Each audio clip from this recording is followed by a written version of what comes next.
C'est un aventurier, un type rare, un chevalier qui s'est trompé d'époque, nous dit Sylvain Tesson, lui-même aventurier, voyageur, écrivain. C'est un personnage romanesque qui vit sa vie au bord de l'aventure, comme il le dit lui-même, entre la France et l'Éthiopie.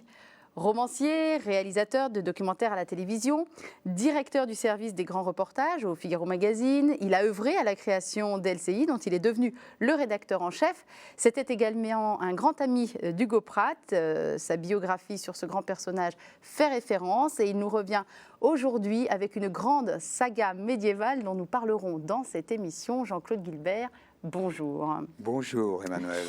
Je sais déjà qu'en 52 minutes, nous ne ferons pas le tour du personnage, car nous avons réellement affaire, c'est marrant quand on lit les articles sur vous, on a toujours ces deux termes qui reviennent, personnage romanesque, aventurier, écrivain voyageur.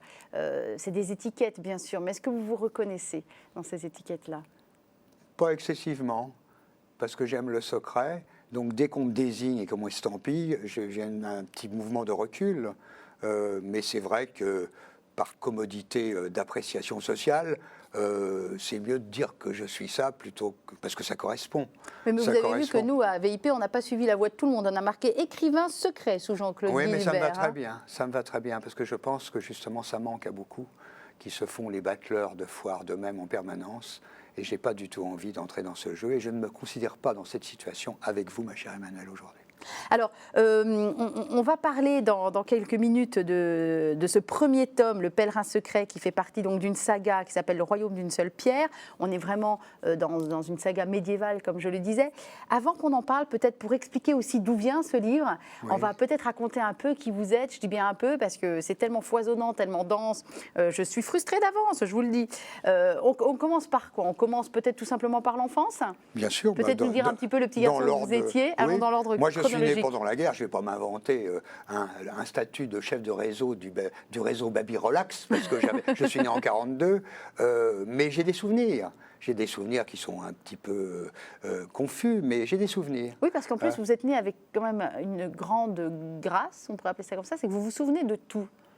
C'est un cadeau quand même. J'ai plutôt une bonne mémoire. Enfin, je me souviens de tout. Il y a plein de choses qui m'échappent. Mais je pense que ce sont les futilités qui s'incorporent dans l'agencement de mon existence que j'oublie, mais je crois exprès. Parce qu'au fond, ce n'est pas la peine de s'en souvenir vraiment. Mais pour le reste, les rencontres, les paysages et les émotions, oui, je m'en souviens. Alors, le petit garçon, le petit Jean-Claude, il ressemblait à quoi, ce petit garçon-là? Écoutez, je ressemblais... J'ai une photo avec, sur un balcon à Nanterre, qui était un petit bled, là où je suis né, avec un drapeau au moment de la libération. Bien sûr. Et je me souviens de ce moment-là. Je m'en souviens. Et j'ai même fait le plan de la maison où nous habitions à Nanterre. Plus tard, des années plus tard, j'ai fait le plan et on a retrouvé les éléments. Maison que j'avais quittée quand j'avais 2 ans et demi. Hein, et je ne me prends pas du tout pour un cador de l'activité cérébrale permanente. Pas du tout. Je suis l'imbécile de la famille. Mais simplement, c'est vrai que mes souvenirs, je les ai pris par le col. Et très vite, je me suis aperçu que rien ne me plaisait dans ce qu'on me disait. Rien. Donc, je me suis inventé des choses. Et j'ai été appelé et aidé par le patronage. Parce qu'à l'époque, les prêtres vous prenaient au patronage et ils se sont un peu substitués à l'éducation qu'auraient dû nous donner nos parents. Je dis non parce qu'il y avait mon frère, mon jeune frère avec moi, qui a 16 mois de moins que moi. Et en fait, ça a été une petite catharsis du début. J'ai rêvé avec eux, ils m'ont tout appris. Des choses aussi simples que tu te lèves, tu fais ta prière, tu fais tes pompes, tu ne pleures jamais et tu regardes le ciel. Ce que vous continuez à faire d'ailleurs, prière et pompe dès 3h du matin. Oui, je me lève tous les matins à 3h du matin, même le dimanche. C'est pas écrivain voyageur, c'est moine aventurier. Non, parce que c'est comme ça. Alors les gens me disent, mais tu ne dors pas, mais je dors comme tout le monde. Simplement, je me couche tôt.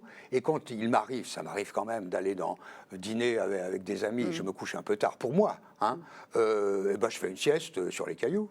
Oui, puis les pompes, vous les faites à 4h du matin au lieu de 3h.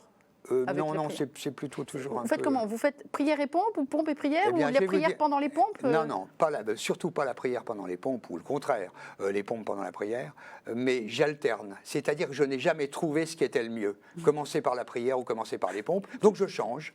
Je ne me suis pas décidé. Alors, je change. On va revenir au petit garçon, parce que vous êtes passé très rapidement sur deux choses. D'abord, vous avez dit mon plus jeune frère, ce qui est, c'est pas faux, mais c'est incomplet. Vous étiez 4 en réalité dans Oui, cette mais famille, 4 enfants. les 2 autres sont morts tout de suite. Voilà. Ça vous a pas plus traumatisé que ça Écoutez, je ne vais pas m'inventer des traumatismes, simplement des chagrins, oui, mais qui ne sont pas traumatisants du point de vue du recul que nous offre l'existence. Et pourquoi l'imbécile de la famille alors? Parce que j'ai un frère surdoué, un vrai surdoué, qui a été testé comme une souris blanche par l'armée et qui a après fait un enfant qui est lui-même hyper surdoué. Bon, mais je précise bien que ce n'est pas mon cas, du tout. Je n'ai pas du tout bénéficié de telles choses. Mais pourquoi, au fond, pourquoi ça ne sert pas finalement à grand-chose quand je vois ce que mon frère parfois je ne voudrais pas dire de choses malséantes, mais en fait, il n'a pas accaparé ce talent cérébral dans un sens qui aurait pu lui apporter plus de choses qu'à un autre, si c'est possible d'ailleurs. Vraiment je ne sais pas. Considéré comme l'imbécile de la famille ou c'est moi qui le dis, mais je le dis très objectivement, en comparaison. Voilà. Et puis, à un moment donné, il faut quand même, il faut perdre de sa vanité première. Il faut la balayer. Et ça, je l'ai compris assez rapidement.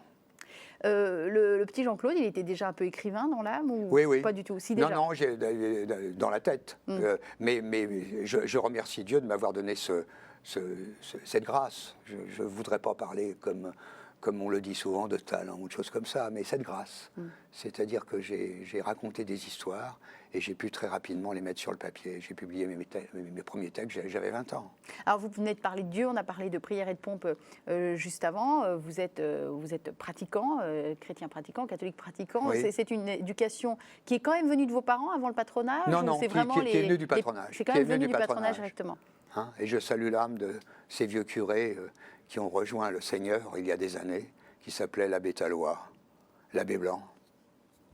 Et cette époque était très intéressante parce que non seulement il nous inculquait le lever de menton vers les étoiles, mais surtout il nous disait amusez-vous, soyez joyeux, on tapait dans le ballon.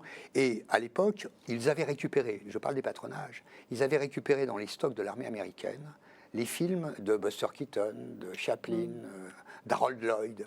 Et mes copains cinéphiles, plus tard, quand nous avions 20 ans, qui me disaient « mais on ne peut pas les voir », et moi je leur disais « mais je les ai tous vus ». Quand j'avais 6 ans et demi, ils me prenaient pour un baratineur. Et non. Et non, je les avais vus, c'est vrai, et je m'en souviens. Et cela n'était pas pédophile, puisqu'on a l'impression que tous les prêtres sont pédophiles. Non, oui, ça c'est très bien de dire ça, parce que ça nous... évidemment, on ne pouvait pas imaginer cela, et je rends hommage à ces prêtres qui étaient évidemment des vrais prêtres, et qui n'avaient rien à voir avec un comportement condamnable, mais ce n'est pas à moi de le faire, si je le dis comme ça. Mais je sais qu'en ce moment, il y a des problèmes de ce côté-là, et que le Saint-Père s'en sort bien pour les désigner. Vous avez, si mes informations sont bonnes, vous êtes né avec ou peut-être que ça arrive après, avec un handicap au pied. Oui, je suis né... Comment vous le savez, c'est ça je vous ai... oui, voilà. Je suis né les pieds beaux. Je suis né les pieds beaux, mais c'était pas très marqué. Et j'ai marché avec des attelles de fer. Non, mais alors c'est ça qui est étonnant. J'étais un cheval ferré. C'est pour vous faire comprendre, messieurs, dames, que nous avons affaire à un homme de défi, un homme de challenge, comme on dit, parce que ça ne vous a pas empêché de faire de la course, de gagner des courses, avec un besoin sans cesse de se surpasser, qui est assez caractéristique du personnage. Oui, non, ça ne m'a pas... Et ma mère, d'ailleurs, avait gardé longtemps les attelles. Et puis je les ai jetées, mais quand j'étais adulte. Mais je les ai jetées et j'ai constaté qu'elles ont fait grand bruit en se fracassant au-delà de moi-même. Besoin de dépasser toujours votre condition, parce qu'on parle de l'imbécile de la famille qui finalement fait très très bien sa vie. On parle d'un enfant handicapé au pied qui va gagner des courses, courir et toujours se dépasser. Je crois que vous êtes aussi expert en arts martiaux, si je ne m'abuse. Je suis prof, oui. J'ai enseigné longtemps les arts martiaux. Oui. Mais c'était le bonheur de ma vie, le judo. Le judo et le jiu-jitsu, c'était le bonheur de ma vie. Mes copains du judo, c'est sacré. Alors, ils sont tous vieux maintenant. Et puis, certains, par exemple, les frères Pariset, Gilbert Pariset, l'aîné, Daniel Pariset, le plus jeune, qui a été mon prof et mon ami. Et puis, Bernard Pariset, qui a été le grand champion et qui est mort il y a quelques années. Il a pris un fusil et il s'est tué. Voilà. Mais c'était des types... ce sont des types formidables. Il y a beaucoup de morts dans votre vie. Quand on regarde un petit Oui, peu oui. votre vie, il y a des morts qu'on connaît, nous. Oui. Il y a Hugo Pratt, Oui, notamment. bien sûr. Oui. Il y a Bernard Rapp, qu'on Oui, aimait aussi mon cher Bernard, oui. beaucoup. Oui. Parlons peut-être déjà de ces deux premiers personnages, parce qu'ils sont directement aussi reliés au Pèlerin secret, qui est sorti il y a quelques mois en France. Vous voulez nous dire pourquoi ils sont reliés exactement, ces deux personnages-là? Parce qu'on a organisé il y a des années avec ma femme, lorsque nous habitions en France, à Levallois, Perret, un dîner au cours duquel nous avons eu le plaisir d'avoir la présence de mon vieil ami Bernard Rapp et Hugo Pratt. Et ils ont organisé une émission ensemble, quand Bernard faisait ses émissions de télévision qui s'appelait Caractère.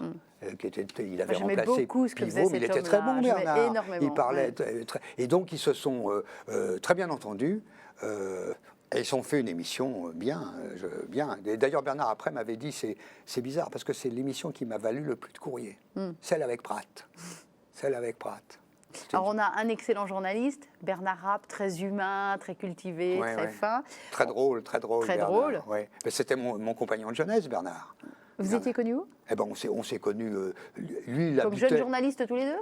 Pardon? Comme jeune journaliste? Ah non, non, il n'était pas journaliste. Moi, je l'étais déjà, j'amorçais, et j'ai pris Bernard un peu par le bras pour le conduire, et puis après, il s'est très vite libéré de ma tutelle, bien sûr, bien sûr. Il a fait beaucoup mieux que moi, d'ailleurs. Mais c'est bien. Bon, pourquoi? Non, mais je veux dire, dans le cursus classique de l'idée qu'on peut se faire d'une carrière. Vous n'auriez jamais pu avoir un cursus classique, enfin Jean-Claude, ne comparez pas. Soit. Et Hugo Pratt, alors vous partagiez beaucoup de choses avec lui, c'est 15 ans d'une amitié forte, et peut-être la première chose que vous partagez, c'est peut-être une proximité géographique. Vous dites-vous que c'était une amitié géographique, c'était évidemment bien au-delà. Expliquez-nous pourquoi, Jean-Claude Guilbert. Tout simplement parce que Pratt avait vécu toute sa jeunesse en Éthiopie. Et moi, il savait quand on s'est connus, il savait que je connaissais l'Éthiopie.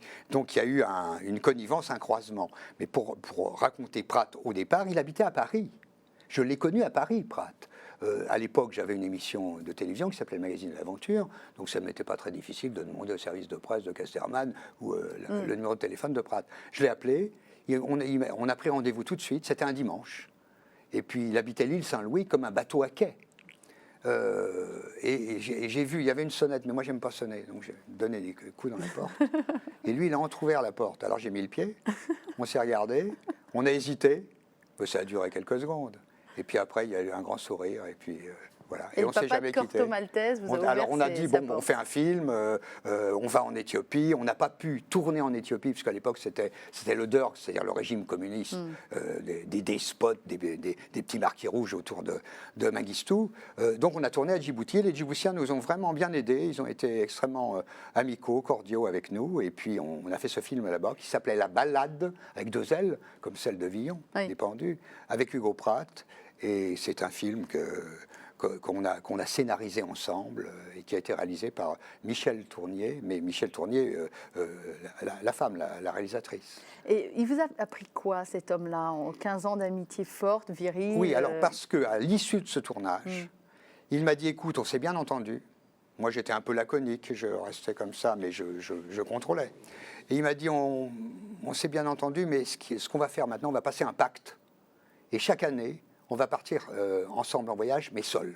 Et on l'a fait, on l'a tenu jusqu'au bout. Donc avec les chaussures que vous portez là. Oui, pareil. Je ne sais pas si on peut faire un plan sur les chaussures de Jean-Claude Guilbert. Elles faut quand même monter un petit peu votre pied là, qu'on voit quelque chose. Voilà. Regardez, voilà. C'est des chaussures de marche, des bonnes chaussures de marche. Elles sont neuves, celles-là, ça sent bien J'espère que vous ciré. n'allez pas vous salir les mains. Non, au contact de mes pieds.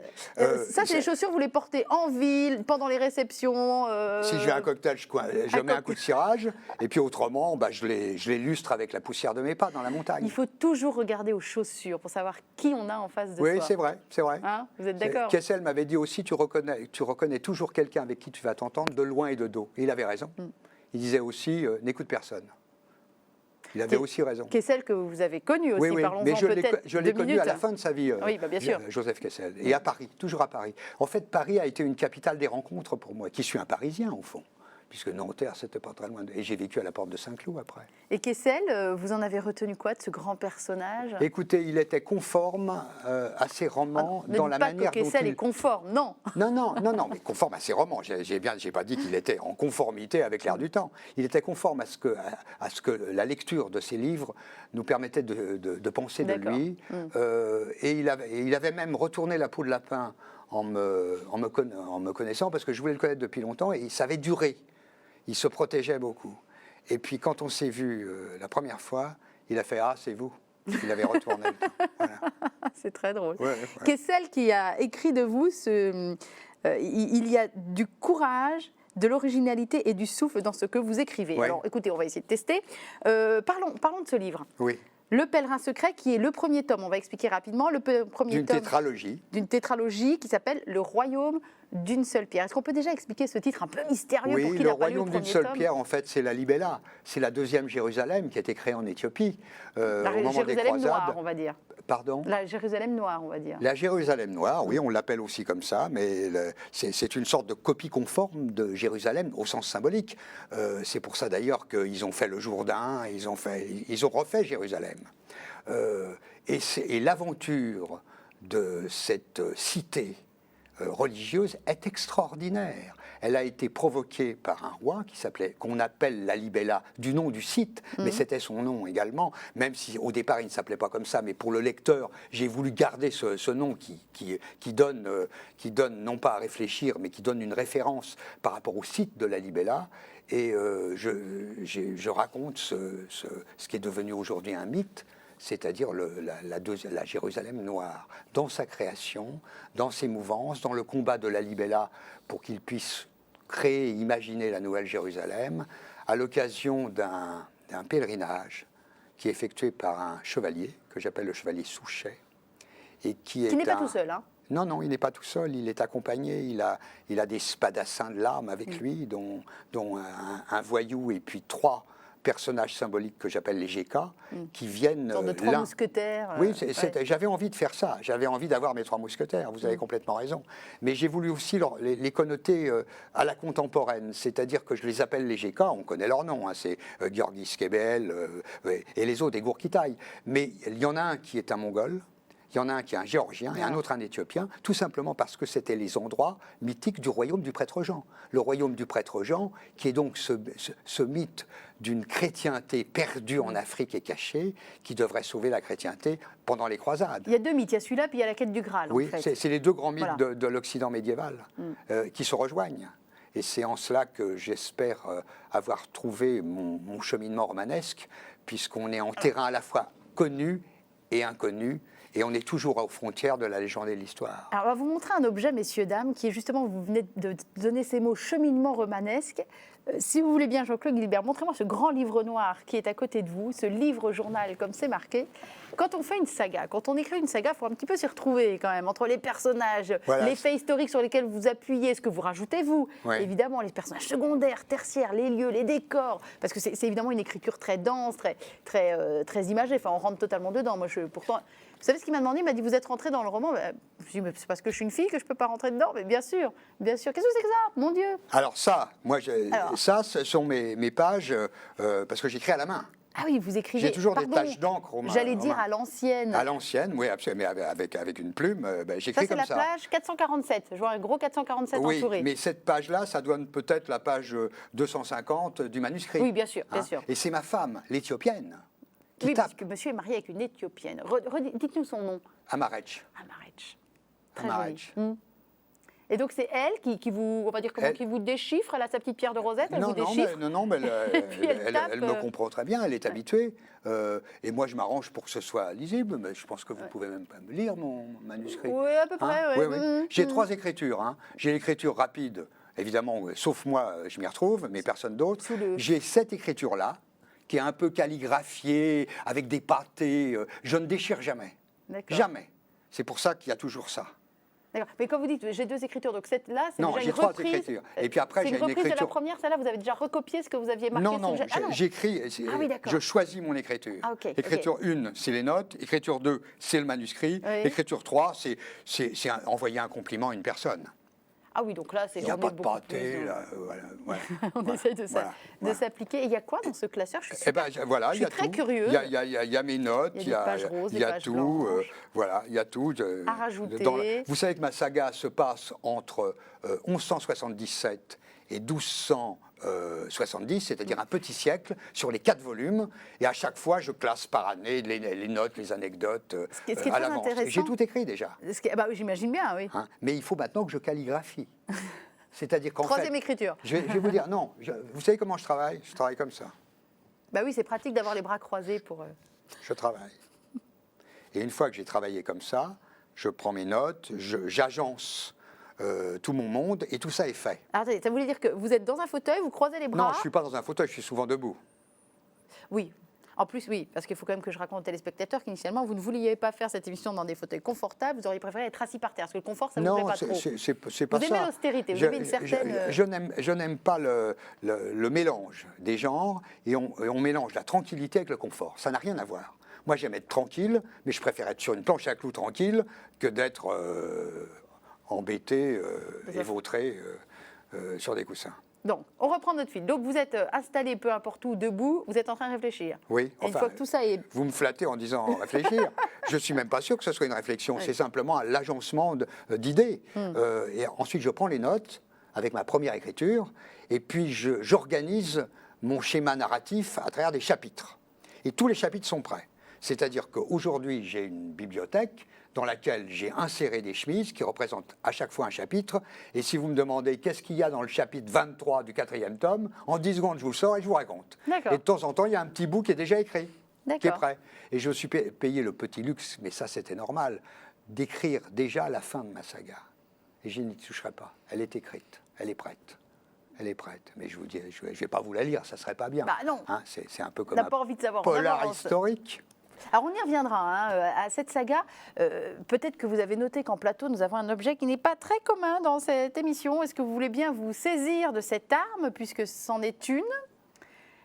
Voilà, avec son petit poids. C'est une épée. C'est une épée. Je vais la mettre comme ça. Regardez, comme ça, voilà, les gens la voient bien. Elle est magnifique, cette épée. Oui. Elle fait très, très ancienne. Elle date du Moyen-Âge ou pas? C'est une copie d'une épée médiévale qui a été faite à la Renaissance et qui m'a été offerte par la banque Kessel pour mes 40 ans, donc il y a assez longtemps. Hein. Je n'ai rien dit, moi, Jean-Claude. Je le dis, chacun son tour. Hein. Bon, non, le problème n'est pas là. Voilà. Et ils avaient dessus, ils ont indiqué le titre d'un de mes livres qui avait été publié il y a longtemps, oui, qui avait fait un peu florès et qui est devenu, c'est pas moi qui le dis, qui est devenu un livre culte qui va être réédité. Je ne dirais pas un best-seller. Je ne dirais pas un best-seller. Disons, les gens disent un livre culte, ils vont le rééditer d'ailleurs prochainement. Bon, on verra tout ça plus tard. Mais ils ont mis le titre, ils ont fait tous les héros. Alors, on va expliquer. Pourquoi d'abord une épée? Tout simplement parce qu'ils avaient envie de me faire un cadeau qui symbolisait ma démarche mentale et mon attitude dans la vie. Et l'épée, pour l'idée de l'adoubement, était assez suffisamment symbolique pour qu'ils se mettent en cadre pour m'offrir cette épée. Alors pour vous, que je n'ai pas demandé, c'est pas moi qui ai dit que je voudrais ça comme cadeau. Mais ça renvoie à quoi pour vous? À vos années en tant que soldat? Parce que vous avez été soldat aussi, même si c'est peut-être plutôt en tant que journaliste que vous avez vraiment été touché par la guerre. Je vais vous dire, j'ai plus connu et fréquenté la guerre avec, évidemment, toutes ces horreurs en tant que reporter de derrière les lignes qu'en tant que soldat. Parce que moi j'étais au Sahara, quand il y avait les tueries en ville, au moment de l'OS, on n'était pas concerné. Alors évidemment on a enterré quelques morts, mais qui étaient souvent d'ailleurs des gens qui avaient paniqué dans un accident ou des choses comme ça. Et cette épée, donc, elle je vais peut-être la poser. Oui, elle est un peu lourde, pardon, excusez-moi, reposez-la. Je l'ai mis du bon côté pour ne pas vous couper en deux. C'est très bien, mais je vous en... Ma chère Emmanuelle. Écoutez, voilà. Toute ma famille vous en est très reconnaissante, et Cathéo aussi, j'espère. Alors voilà, c'est un bel objet. Et vous, ça vous a fait plaisir, pourquoi? Ça m'a fait plaisir parce que d'abord, elle symbolisait un vieil adoubement pour ce qui me concerne quand j'étais plus jeune, une histoire sur laquelle et à propos de laquelle je ne reviendrai pas, parce qu'il faut garder ce que vous avez mis au départ, le secret, mais qui me rappelait des choses que j'assume aujourd'hui encore. Mais ça nous a permis de nous amuser avec et de couper une tarte aux pommes avec une épée. Et c'était une manière, au fond, de sourire à la destinée de chacun et au dédain qu'on devait avoir vis-à-vis des symboles trop agressifs. On a des rubriques dans cette émission. La première rubrique s'appelle de VIP à VIP. C'est-à-dire que c'est quelqu'un qui est venu dans ce fauteuil rouge, très confortable, disons-le en passant, avant vous, et qui vous pose une question à vous, Jean-Claude Guilbert. Donc, on va, si vous voulez bien, passer à la rubrique de VIP à VIP.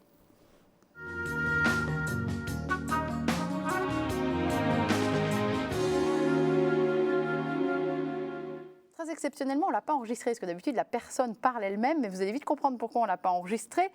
Il se trouve que cette personne était encore au lac Baïkal il y a très peu de temps. Je pense que vous voyez de qui je veux parler. C'est Sylvain. Sylvain Tesson. Ouais.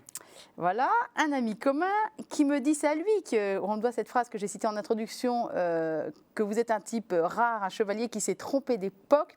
Sylvain, il a un message et une question pour vous. Le message, c'est « Merci pour le chèche, il m'a tenu bien chaud pendant l'hiver sibérien ». Je pense que vous avez dû lui offrir un chèche. J'ai mis autour du cou un chèche au moment où... que j'avais de l'époque de l'Algérie. Je lui ai mis autour du cou. Je suis très content que ça lui ait permis de se protéger du froid. Il faut raconter vite fait que Sylvain Tesson a décidé d'aller passer quelques mois au bord du lac Baïkal, dans une maison en bois, au milieu des ours et des glaces. Voilà. Et la question, elle est celle-là. Je rappelle que sur votre épée, il est gravé quoi, Jean-Claude? Ils ont tué tous les héros. La question de Sylvain.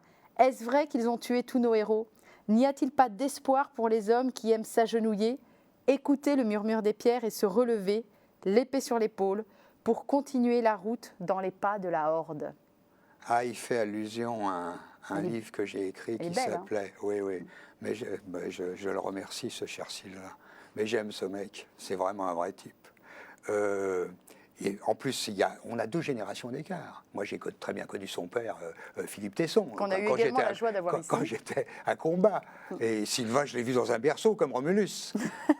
Oui, le papa de Sylvain Tesson, Philippe Tesson, qui a notamment s'est occupé de combat aussi. Bien sûr, il était rédacteur en chef de combat à l'époque de Smadja. Voilà. Moi, j'ai publié des grandes tartines dans Combat. Donc Sylvain, vous l'avez connu au berceau. Aujourd'hui, c'est ce qu'on appelle un écrivain voyageur, qui voyage énormément et puis qui fait des bouquins magnifiques. Il est très exceptionnel, Sylvain. Il est très exceptionnel. Mais ça me fait plaisir d'entendre tout ça, parce qu'il fait allusion à des livres qui ont disparu aujourd'hui. Mais j'aime bien aussi l'idée des livres disparus. Pour moi, j'aime bien. Qui s'appelait Chronique de la Horde, qui a eu une voix au Goncourt, la voix de Pierre Macorlan, transmise par Armand Lanoux. Mais j'ai été balayé tout de suite.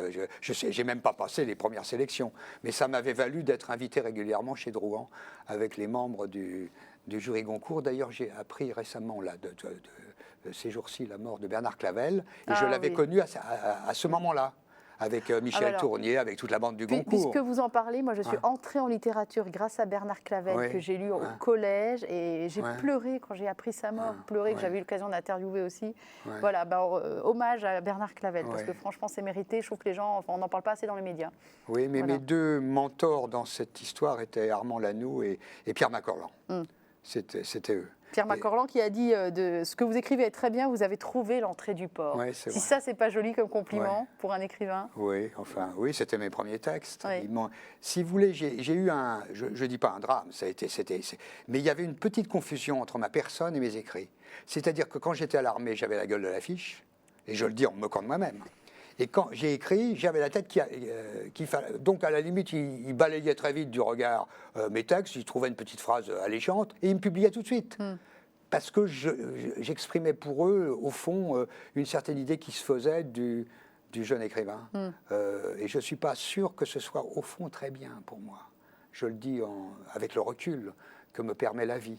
Je les soupçonnerais de m'avoir aidé parce que je leur plaisais, au sens vrai du terme. Mais c'est bien pour moi, mais c'est peut-être un peu trop.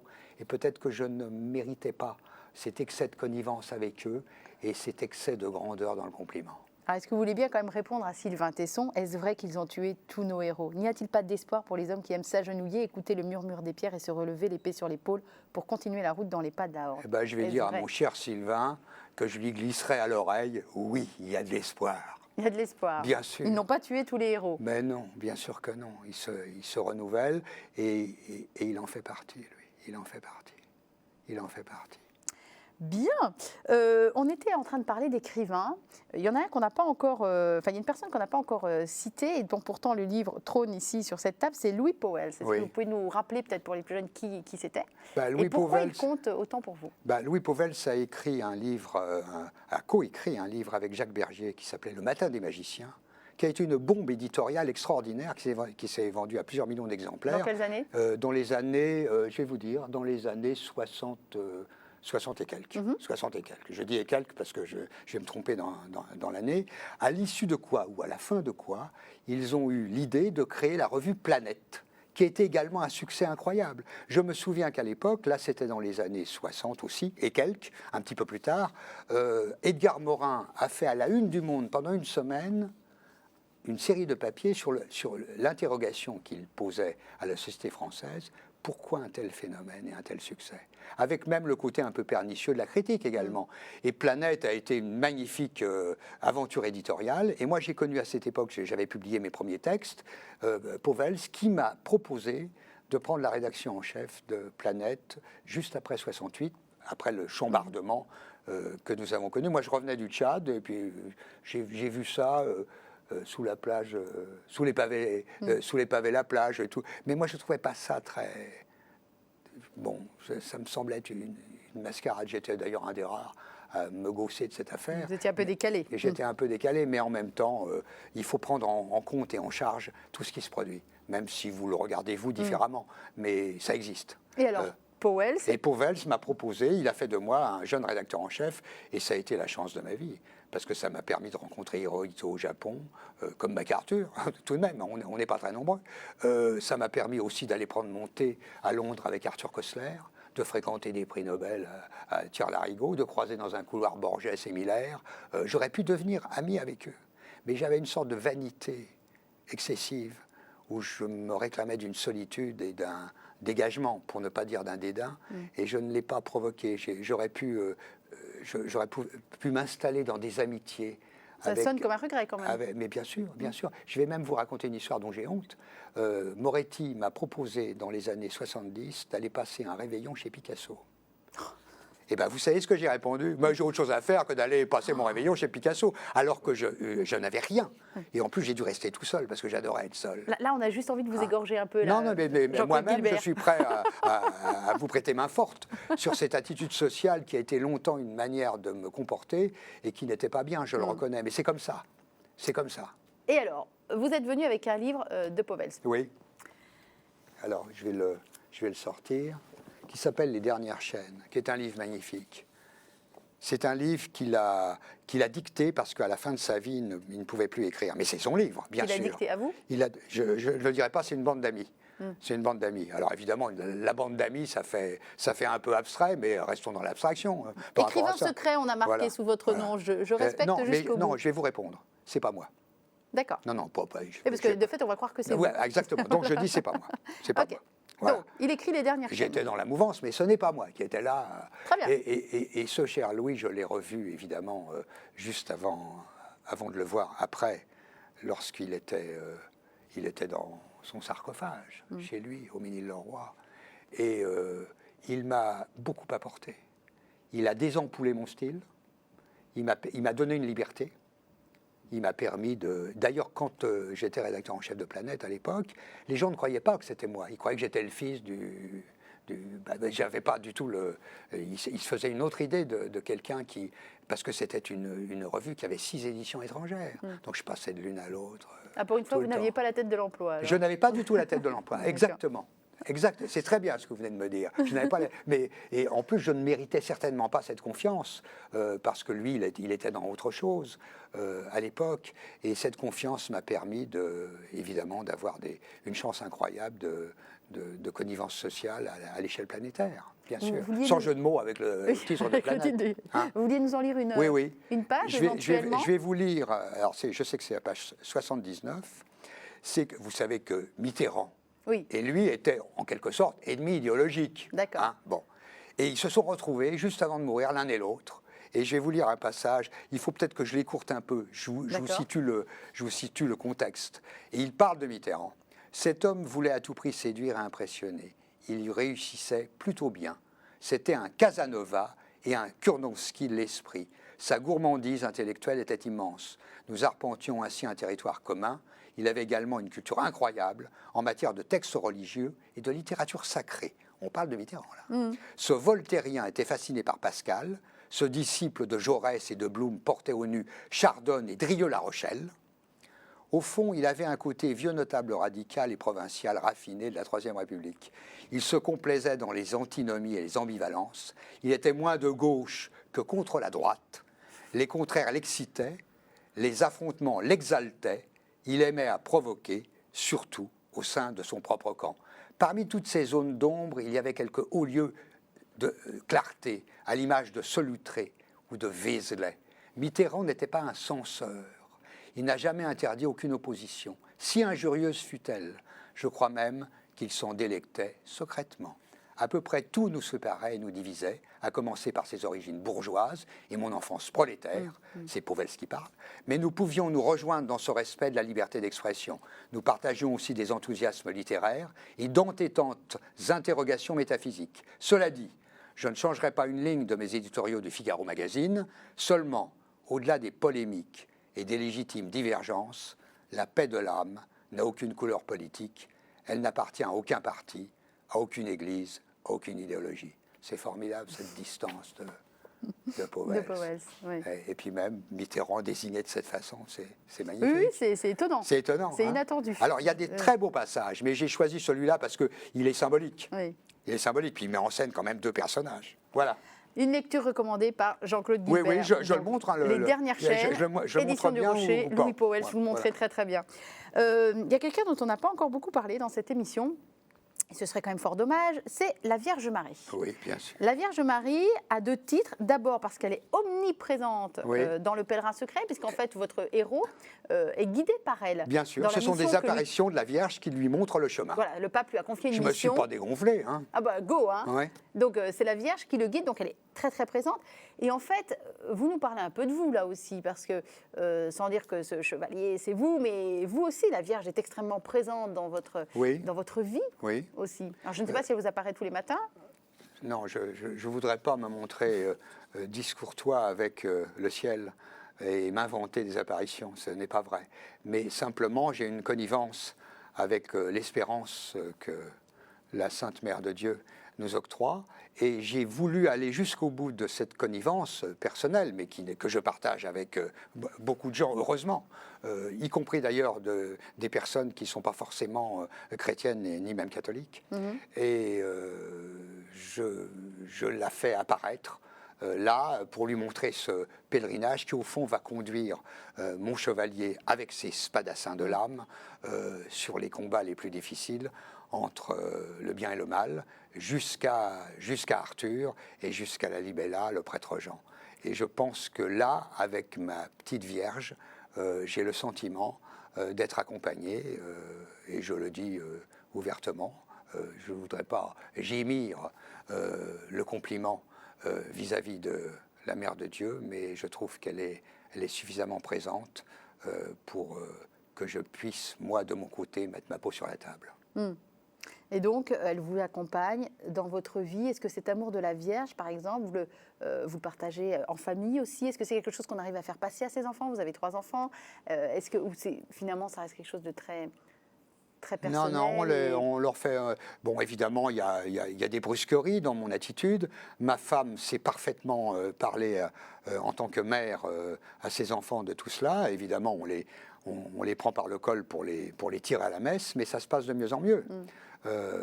Et d'autre part, ce que je disais, touchant à la désignation du chemin, du pèlerinage, je ne fais que reprendre des choses qui se sont produites, que j'ai lues, que j'ai cooptées, et d'autre part, ce pèlerinage n'a jamais existé, mais je pense qu'il a sa place dans les cheminements initiatiques et dans l'esprit, transtemporels. Je pense aussi que, et ça c'est ma façon de dire et d'être, mais tout ce que je raconte, je l'ai touché.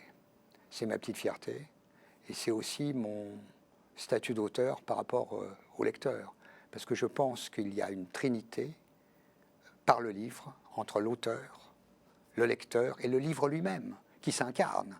Et moi, je fais partie de ceux qui pensent que quand on a écrit un livre, si le livre s'entrouvre une fois terminé et imprimé, pour vous cracher à la gueule, vous l'avez bien mérité. Ça veut dire quoi, vous cracher à la gueule? Il a sa liberté, il dit ce qu'il veut. Il fait ce qu'il veut. C'est ce que je dis d'ailleurs aux gens qui viennent m'acheter mon bouquin dans les salons. Je leur dis, à partir de maintenant, il vous appartient. Vous pouvez changer l'histoire, vous pouvez arracher les pages, vous pouvez injurier l'auteur. Vous n'avez pas ce culte du livre objet? Non, pas du tout. Pas du tout. Ah non, un livre, c'est pas fait pour être posé sur un apron. Et par ailleurs, moi, je ne suis pas du tout bibliophile, je suis lecteur, ce qui n'est pas la même chose.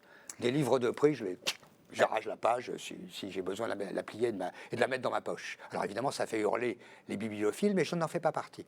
Je suis un lecteur, ce qui n'est pas la même chose. On dit souvent qu'en fait, un livre a deux auteurs, celui qui a écrit le livre et celui qui le réinvente en le lisant. Ben, je suis d'accord. Il va raccrocher ses souvenirs et son vécu. Oui, je suis d'accord avec ça, bien sûr. Vous disiez que vous étiez un lecteur, à part Louis Pauwels, vous lisez quoi d'autre aujourd'hui, dans les écrivains d'aujourd'hui, par exemple, alors, vous suivez qui aujourd'hui? Justement, à part Sylvain Tesson. Oui, ben, Sylvain, bien sûr. Mais je lis opérationnel, parce que je me comporte très sérieusement. Je lis tous les historiens médiévaux, je ne parle même pas de Duby et Jacques Le Goff, mais il y a une nouvelle génération, ils sont très intéressants, comme Pierre Aubé, je les lis, tous. Donc vous lisez pour vous informer. Je me suis tapé tout le Georges Grousset, c'est formidable, sur les croisades, bien sûr. Donc je lis dans ce sens-là. Et souvent, je dis non, écoute, je sais que c'est bien, je sais qu'il faudrait, mais je ne peux pas. Je n'ai pas terminé mon travail. Je ne l'ai pas terminé. Parce que l'écrivain, moi j'adore entrer dans les ateliers des écrivains. L'écrivain doit à un moment cesser ses lectures, si ce n'est informatif vraiment pour son livre, pour se rassembler. Je ne lis que ce qui va dans le sens de ma tétralogie. Et croyez-moi, je lis des centaines de livres. Des centaines de livres. Je les ai lus déjà, mais il y en a d'autres que je rattrape. Voilà, je suis là-dedans. Alors quand on me dit il faut lire un tel sur la liste des Goncourt, les jeunes, c'est très intéressant d'ailleurs ce qu'il faut. Il y a une chose qui me choque un peu, c'est que très souvent on ne sait pas ce que c'est l'histoire. Quand on lit les critiques des livres dont on parle, qui sont souvent d'ailleurs des livres mode, et je ne critique pas ça, au contraire. C'est très bien d'entrer dans ce schéma-là, surtout pour l'auteur lui-même. Mais on ne sait pas vraiment de quoi il en retourne. On dit c'est émouvant, c'est comme dans le précédent. Et puis finalement, on n'a pas raconté l'histoire. Je me souviens parfaitement d'une série je crois que c'est Libération qui avait fait ça il y a des années, à propos d'un grand festival de films, ou Berlin, ou Venise, ou Cannes, et ça s'appelait « C'est quoi l'histoire ?» Parce qu'ils constataient que les gens, ils sortaient, j'ai pleuré à l'entracte, ça m'a beaucoup plu, la musique est belle, l'acteur est merveilleux, mais c'est quoi l'histoire? Donc moi je revendique quand même qu'on raconte une histoire et qu'on soit capable de la transmettre. L'histoire, on l'a racontée, du Pèlerin secret. On n'a pas parlé des valeurs. Il y a beaucoup de valeurs qui émanent de ce livre-là, des valeurs liées à la chevalerie, bien sûr, des valeurs de courage, des valeurs de don de soi, et une aussi qui est peut-être pas celle qu'on voit en premier, mais il y a toute une histoire de rédemption aussi, comme quoi on peut s'en sortir, peu importe ce qu'on a fait avant. Voilà, ça commence d'ailleurs par une belle rédemption. Le premier à suivre notre chevalier, c'est quelqu'un qui a fait quelque chose de très vilain. Oui, très vilain. Le chevalier va rattraper au col pour lui dire allez, hop, je te pardonne, viens avec moi et tu vas me suivre et tu me laisseras il lui dit une etc. chose qu'on oublie, c'est que le bien est toujours beaucoup plus difficile à mener et à faire que le mal. Et ça lui donne la clé de ce qu'il va devenir. Et il lui dit il faut que tu cherches les difficultés, il faut que tu cherches l'effort. Parce que dans l'effort et les difficultés, tu vas être confronté au bien plus qu'au mal. Le relâchement, c'est le mal. Et le courage, c'est plus vraiment une valeur d'aujourd'hui? Je vais vous dire, le courage, c'est une attitude qui doit être naturelle à l'homme. Il faut parler de non-lâcheté. Donc il ne faut pas parler de courage. Il y a les gens qui parlent toujours de leur courage, ils sont un peu ennuyeux et même très énervants. On n'a pas le droit de le dire. Le courage, éventuellement, il est désigné par les autres qui étaient à côté de vous. C'est tout. C'est pas à vous de le dire. C'est pas à vous de le dire. Et c'est vrai qu'on est dans une période. J'ai appris. Attendez, qu'est-ce que j'ai appris? Qu'aujourd'hui, si vous traitiez quelqu'un de lâche, ce n'était pas une injure. Il paraît que juridiquement, c'est plus une injure.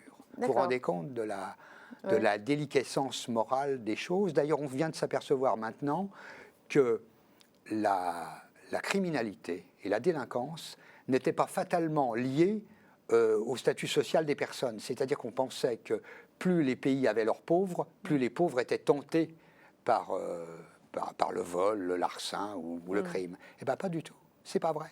C'est faux. Ce qui accélère la délinquance et le crime, c'est la déliquescence morale.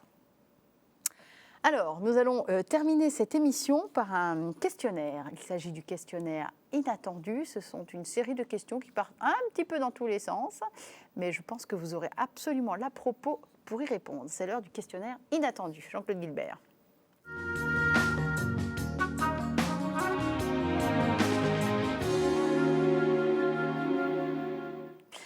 Alors, première question, imaginez que vous pouvez organiser votre repas idéal, votre dîner idéal. Vous pouvez inviter qui vous voulez, les vivants, les morts, des gens que vous avez connus, des gens que vous n'avez pas connus. Qui retrouverions-nous autour de cette table? Avec vous, bien sûr. Cervantes, Homère, Ça va loin. bah, je sais pas. Oui, Cervantes, Vous Homère, proposez. allez-y, lâchez-vous, lâchez-vous. C'est Cervantes, Homère, Faulkner, Malraux, Pauwels, ceux que j'ai connus, Jacques Bergier, magnifique personnage, Bergier. Il a écrit des souvenirs qui s'appelaient « Je ne suis pas une légende » en pastichant un livre de science-fiction de James Matheson qui était « Je suis une légende ». Mes amis Franceschi, Chalian, avec lesquels nous avons partagé un ouvrage à 3 voix qui s'appelle « De l'esprit d'aventure », qui va ressortir en poche, là, je crois dans J'ai lu bientôt. Je fais un peu le camelot, mais vous avez remarqué que je le fais parce que j'ai mes amis à côté, pour ce qui me concerne. C'est pas grave, c'est bien, ça m'évite de le faire. D'autre part, certainement aussi des personnages de l'histoire, comme mon cher Louis VII, le père de Philippe Auguste. Vous aimez beaucoup Louis VII? Oui, je l'aime beaucoup, parce qu'il n'aurait pas dû être roi. Il y a une histoire que je raconte d'ailleurs dans le livre. Je ne voudrais pas vous abreuver de références historiques. Le mieux, c'est de se laisser aller à tout ça, mais j'aime bien l'idée d'un pacte entre un chevalier du pavé qui a été bousculé par un sanglier, dont la mère était quelqu'un du pavé elle-même. Et puis avec les rois, 2 rois, Louis VII, le fils de Louis VI le Gros, qui était un beau personnage aussi. Vous savez, les premiers Capétiens étaient très intéressants. Et malheureusement, on ne va pas pouvoir refaire toute l'histoire des Capétiens. Non, mais on les a pas, on les a mal désignés. C'est pour ça aussi j'essaye de réhabiliter. J'ai même déjà tout le Moyen Âge. On m'a, ça a duré 1000 ans. Hein, donc je parle aussi bien de l'Éthiopie que de l'Occident. Ce sont des âges moyens décalés. Jean-Claude Guibert, revenons à notre table. Oui. Donc Louis VII, qui d'autre encore? Louis VII, je dirais son père, Louis VI le Gros, Saint-Louis aussi, bien sûr. Et puis les troubadours, les trouvères, donc le Chrétien de Troyes, et des personnages, Grégoire de Tours. Des vivants, vous mettriez qui? Des vivants, écoutez, des vivants... on a eu Franceschi, oui, Tesson, on imagine. Mais les gens qu'on voit tout le temps ne m'intéressent pas. D'accord. Ils ne m'intéressent pas. J'ai pas envie de les... je n'ai pas très envie, même les politiciens, tout ça. Par exemple, je vais vous raconter une anecdote. L'actuel président Sarkozy, que je trouve d'ailleurs pugnace dans sa manière d'exprimer les choses. Je me souviens avoir vu en Éthiopie une émission où il était, je crois, en Arabie Saoudite.